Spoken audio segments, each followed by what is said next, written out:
Close your eyes for a moment. Step back in time. Not to the world of fairy tale kings and castles, but to the stark reality beneath the romance. This is the Middle Ages, a time when power was absolute, life was fragile, and justice was not a calm voice of reason, but the deafening roar of fear. Imagine a medieval town as the sun sets. The air is thick with wood smoke, the earthy smell of livestock, and the sweat of bodies in crowded, narrow streets. The bustling market stalls are now shuttered, but the town square is far from empty. In the center, a rough, splintered wooden platform stands tall enough for all to see. A crowd gathers, pulled by a mix of dread and morbid curiosity. There's no festival, no celebration. This is justice on display. A hush falls as guards drag a condemned person forward. The scraping of shackles on stone is the only sound. In the flickering torchlight, you see a face pale, terrified. There will be no jury, no lawyer, no debate. The sentence has already been decided. A thief, a heretic, guilty or not, it no longer matters. The punishment will speak louder than any testimony. The crowd watches as the sentence is read aloud, then carried out with brutal efficiency. A hand struck off, a body lashed, a neck forced onto the block. They watch not because they want to, but because they must. To witness this was to learn your place. It was a lesson, burned into your bones, that stepping out of line had consequences too terrible to risk. But punishment wasn't always so direct. In a world without forensics, people turned to rituals that seem unimaginable now. Accused of a crime, your trial might be by ordeal. You'd be forced to hold a red-hot iron and walk several paces. Days later, a priest inspects the wound. If it's healing cleanly, God has declared you innocent. If it festers, your guilt is proven. Or perhaps you're accused of witchcraft, tied up, and thrown into a river. If you sink, you're innocent, but likely drowned. If you float, it's seen as proof of guilt, and your punishment awaits on land. Then there were the instruments of torture, designed with chilling precision for one purpose: pain. Racks that stretched bodies until bones cracked. Iron maidens lined with spikes, the breaking wheel, twisting limbs until life itself ebbed away. These weren't secrets. They were tools of confession, of control, and of terror, often used in public. Even executions were theater. A hanging tree, a beheading block, a pyre stacked high with wood. Crowds gathered, and parents brought their children, believing the sight would instill a deep fear of disobedience. In T's world, fear was the strongest tool of governance. To punish one was to control 100. Imagine living under that constant shadow, knowing a single wrong word or a neighbor's whisper could put you on that platform. This was the Middle Ages, not as stories tell it, but as history remembers it. A world where justice was a spectacle of pain. Thank you for joining me on this journey into the past.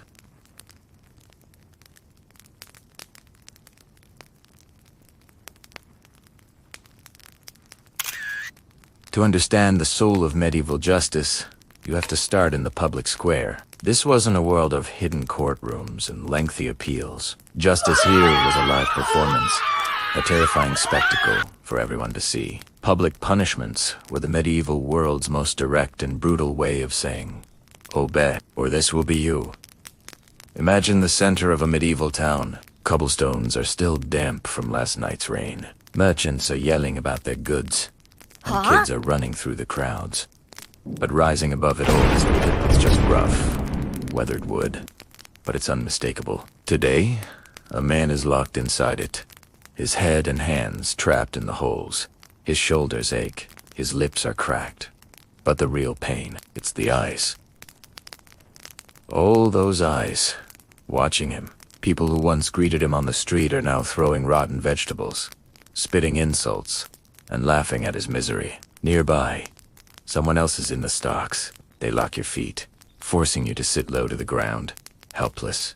It was a punishment for smaller crimes, maybe gossiping or getting into a drunken fight. But the humiliation was monumental. You were branded a fool, a liar, a sinner, right there for everyone, even little kids, to see and mock. These weren't just about causing pain. They were about shame. In a world where your reputation was everything, public ridicule was a wound that never truly healed. Then there was public whipping. The condemned person would be tied to a post, stripped down while a whip, sometimes with knots or bits of metal, cracked against their back. Every lash was a public announcement that disobedience leads to agony. And the crowd wasn't just watching, they were part of it. Parents would pull their children close and whisper, "See that? Don't ever do what he did." It is a lesson taught with leather and blood. But all of that pales in comparison to the ultimate performance: public execution. These were major community events. Peasants came in from the fields. Shops closed down. The gallows stood tall on the edge of town, a grim silhouette against the sky. On the morning of the execution, the crowd would pack in, waiting to watch a person die. Imagine the condemned climbing those steps, knowing there's no escape. A priest mutters the last rites. The rope is tightened, and then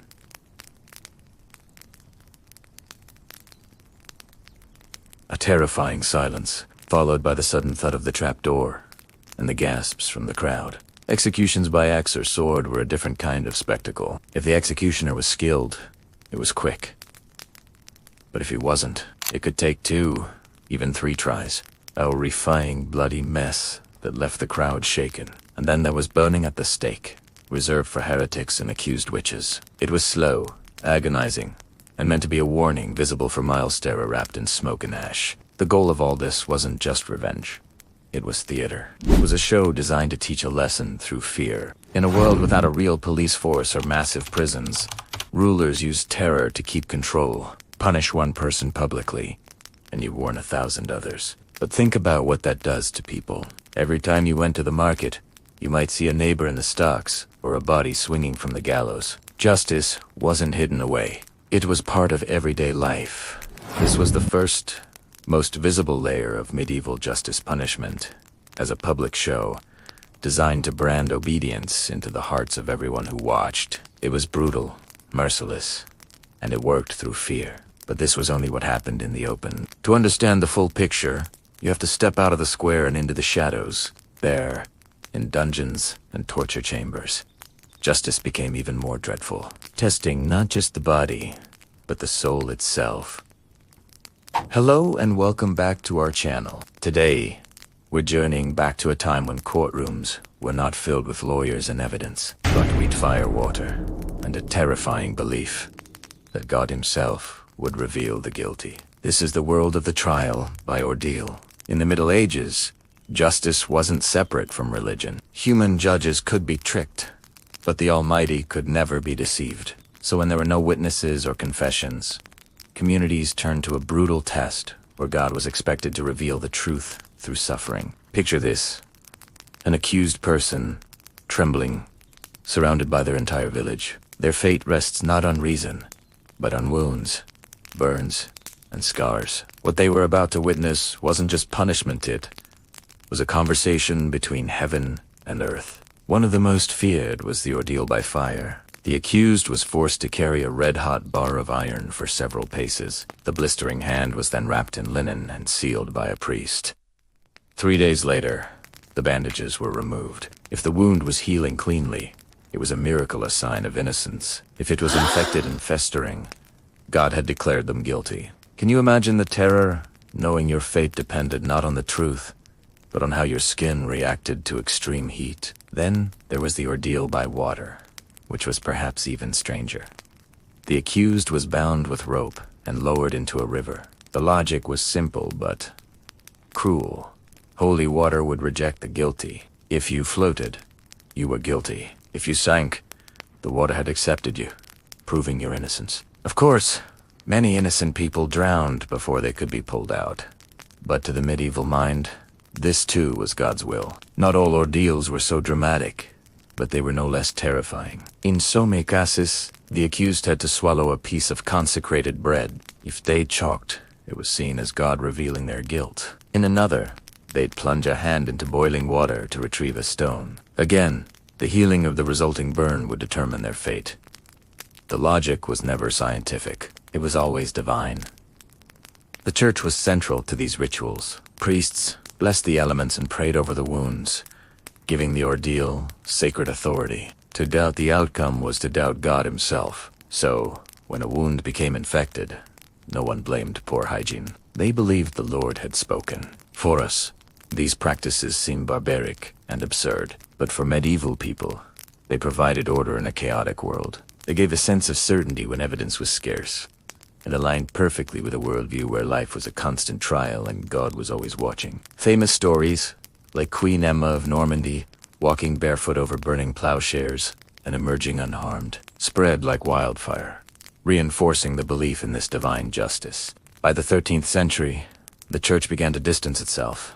An ordeal slowly faded, replaced by juries and written law. But for centuries, they ruled everyday life, shaping how people understood justice, faith, and fear. The trial by ordeal was more than a punishment. It was a public drama of faith, where scars and survival were seen as the very handwriting of God.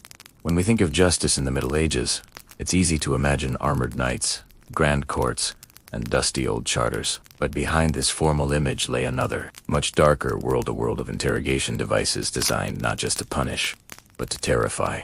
These tools weren't always about finding the truth. They were about reinforcing authority, silencing dissent, and showing everyone the brutal cost of stepping out of line. Perhaps the most infamous of these was the rack, a massive wooden frame with ropes and rollers. Its very name became legendary. People believed that once you were stretched upon it, confessing was inevitable. But its power wasn't just physical. It was deeply psychological. Just the thought of being placed on the rack was often enough to make someone surrender. Chroniclers tell us that simply seeing the device in a dimly lit dungeon filled the accused with a paralyzing dread. In this way, the rack was as much a symbol as a tool, a constant reminder that rulers held the power to test both body and soul. Of course, not every town or castle had the space for a machine like the rack. So, they relied on smaller, more personal instruments, thumbscrews, iron boots, or metal clamps. These objects were simple but brutally effective, because they preyed on an ordinary person's greatest fears. Imagine being a craftsman who depended on their hands to carve, weave, or write. The threat of having your fingers crushed wasn't just about the immediate pain. It was about the complete destruction of your livelihood. For farmers, where every strong arm mattered, the thought alone was devastating. Again, the goal wasn't always to inflict pain. Just laying these tools on a table in front of the accused was often enough to break their silence. While many of these devices were hidden away in interrogation chambers, others were put on public display. One of the most dramatic was the wheel. This large wooden circle became a gruesome stage where sentences were carried out in front of the entire town. Why so public? Because medieval societies believed punishment wasn't just for the guilty, it was a lesson for the community. By forcing people to witness the consequences, they ensured that villagers would carry that memory home, teaching their children and neighbors that the law was powerful and unforgiving. The wheel wasn't just a tool of justice. It was a teacher. Other methods used the elements, themselves water, heat, or the crushing weight of confinement. Some people were subjected to endless questioning while held in agonizing positions. Others faced symbolic rituals involving water or fire. The specific details were less important than the overwhelming message, that the individuals stood powerless before a system far greater than themselves. To the medieval mind, fire and water were not just physical forces. They were spiritual ones. Being tested by them felt like a trial of the soul, where confession was the only path to survival. To us today, this all seems unbelievably cruel, but in the medieval mindset, it was often framed as a ritual of purification. Judges and priests genuinely believed that lies could be burned away, stretched out, or forced to the surface. Inquisition records even describe careful procedures for these interrogations, how long they should last, when to pause, and how to avoid going too far. This wasn't about fairness, as we know it. It was about demonstrating that earthly justice mirrored divine order. In other words, if you resisted the court, you weren't just resisting the crown or the church, you were resisting God himself. But maybe the most powerful element of all these devices was never their use, but their reputation. Rumors of dungeons filled with iron tools spread from town to town, whispered by villagers who often exaggerated the details. This folklore of fear was as effective as any actual interrogation. Many people confessed long before they were ever touched. Just being summoned to the castle, seeing the torches flicker against cold stone walls, and knowing what might be waiting for youth, it was enough to make even the strongest tremble and the innocent plead guilty. So why did medieval society accept all of this? The answer lies in the values of the time. Medieval justice was about maintaining order, not ensuring fairness. Communities were fragile. Famine, rebellion, or heresy could spread like wildfire. Leaders believed that harsh justice was the only way to prevent chaos. And, to the medieval mind, suffering was deeply tied to faith. The Bible told stories of trials and divine punishments. So many people saw earthly hardship as a reflection of heavenly will. Looking back, these devices feel like grim monuments to human cruelty. And yet, they also reveal something deeper. The profound insecurity of medieval rulers. For all their castles and crowns, they lived in constant fear of rebellion, lies, and unrest. Their reliance on these tools shows us that their power was never absolute. Had to be constantly reinforced through fear. So when we picture the rack, the wheel, or the iron boot, we shouldn't just see instruments of pain. We should see the echoes of a society struggling to control its people and maintain a fragile order in deeply uncertain times.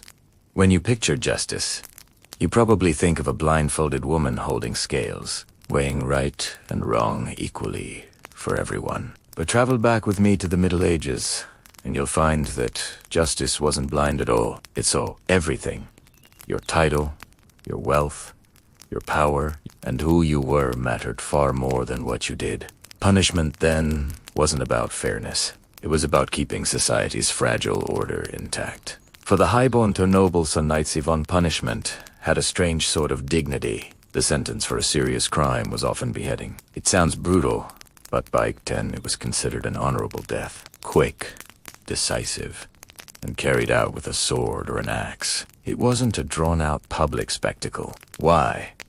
Because rulers knew that humiliating a powerful lord in front of the common folk could shake the very foundations of their power. If a duke was shamed like a common thief, what would stop the peasants from questioning the entire system? So, even in disgrace, a noble's status was preserved. Justice, for them, bent to power.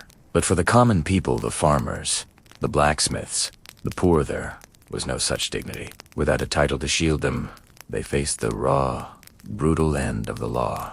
The common punishment for theft or murder was hanging. It was slow, agonizing, and always public. Whippings were practically daily entertainment in the town square. Imagine being tied up while your friends and neighbors watch as lashes tear at your back. The physical pain would heal, but the public shame, that was a wound that could last a lifetime.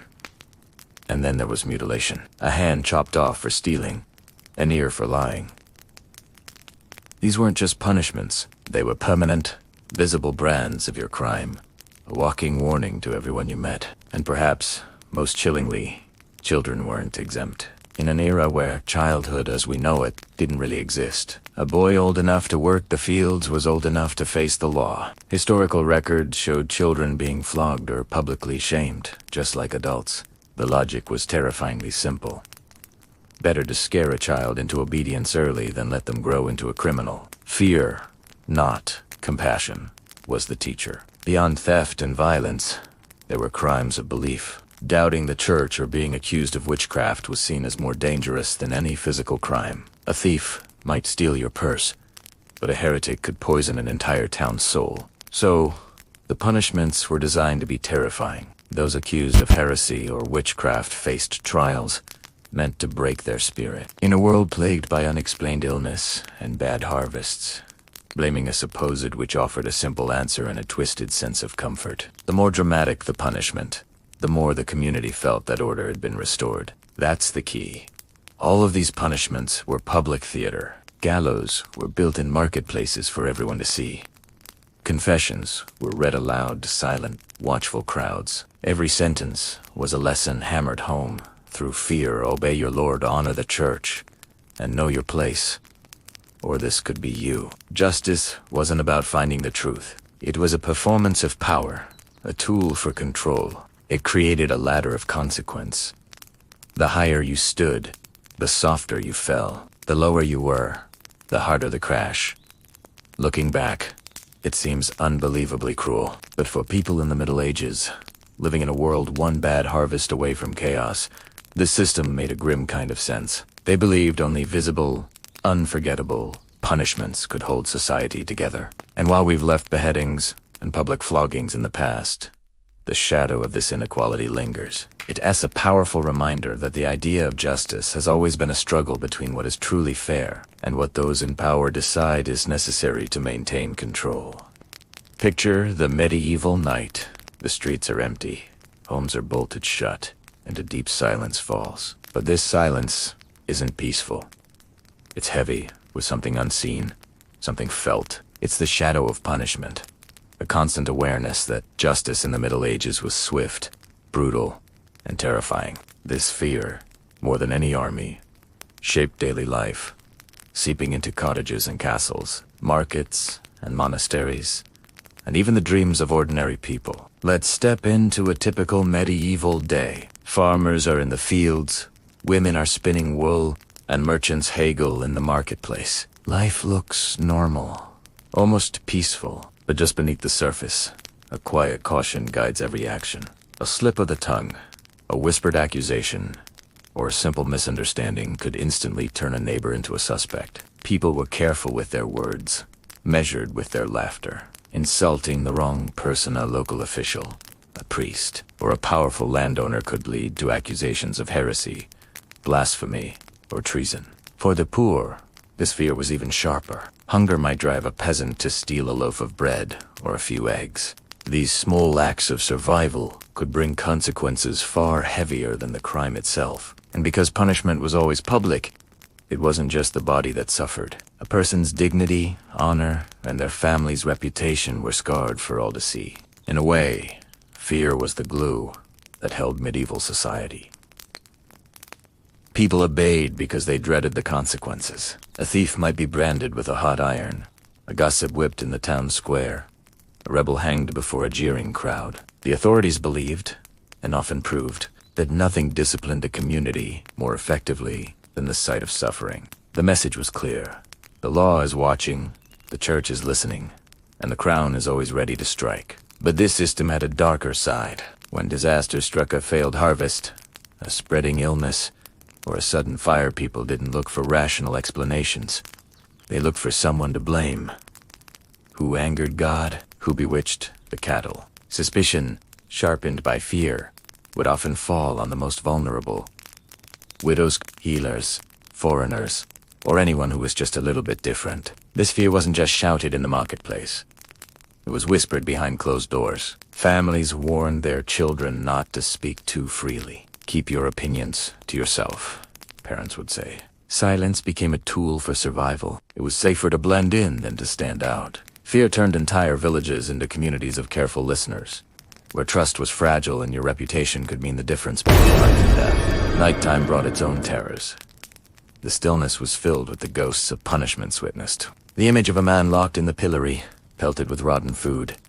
The sharp crack of whips in the town square. The solemn toll of a bell announcing an execution. These memories didn't fade. They became cautionary tales, told from parents to children.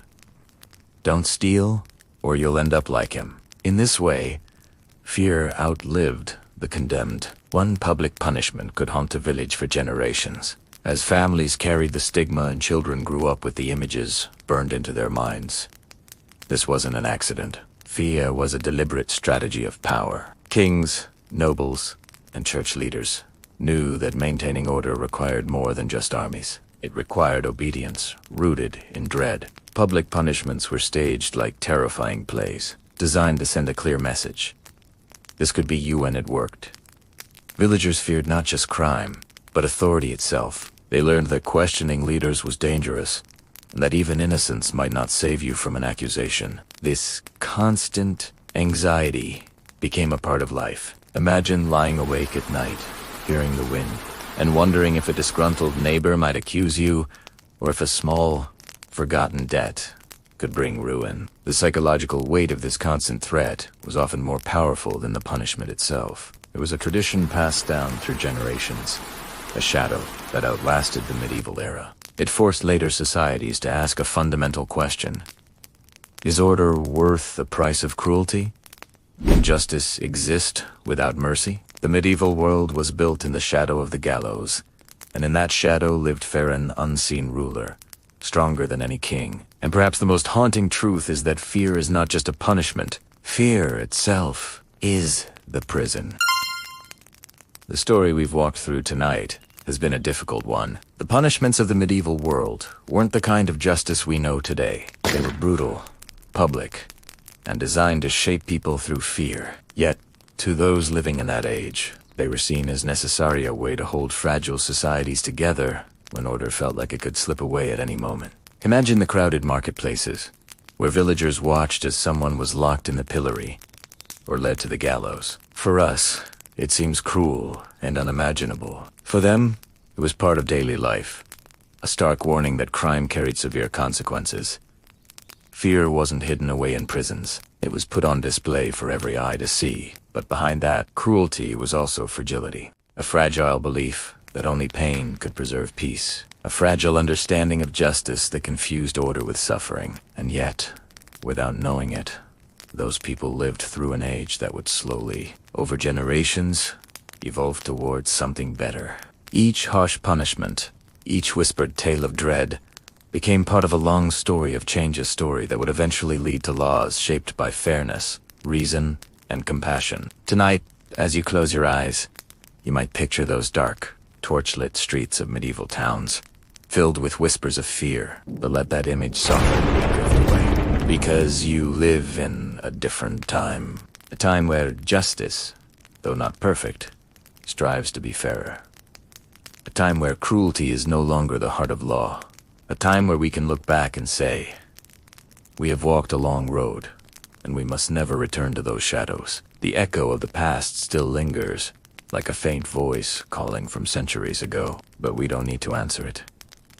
We carry it only as a memory, a reminder of what once was, and why we must always protect the fragile gift of justice we have today. So let this be your gentle thought as sleep draws near. The world was once darker, harsher, and filled with fear, but through survival, resilience, and change, humanity moved forward. You are a part of that forward movement. Your life, your peace, your rest tonight, all of it, is the reward of countless generations who lived, endured, and slowly built a kinder world. Thank you for joining me on this journey. If you've found value in the story, please take a moment to like this video, share it with someone who loves history, and leave a comment with your reflections. I would love to hear your thoughts. And don't forget to subscribe so you can be with us for the next tale from History Essendon Corners. Until then, rest well. May your night be free of fear, your dreams gentle, and your heart at peace. History's shadows belong to the past. You belong to the light. Sleep deeply, and remember, tomorrow is always brighter.